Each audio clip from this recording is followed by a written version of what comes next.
మొత్తానికి ఫైనల్లీ కిన్నూర్ కైలాష్ శివయ్య దర్శనానికి వచ్చేసినాం. మళ్ళీ ఇది కూడా రాక్ క్లైంబింగ్ ఉంది. ఈరోజు ట్రెక్కింగ్, క్లైంబింగ్ రెండు దెబ్బకు ఒకేసారి.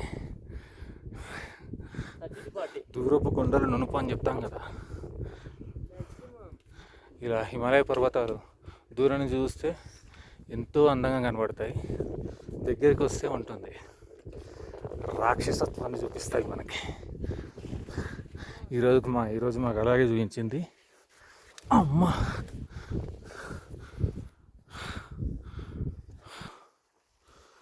ఎంజాయ్.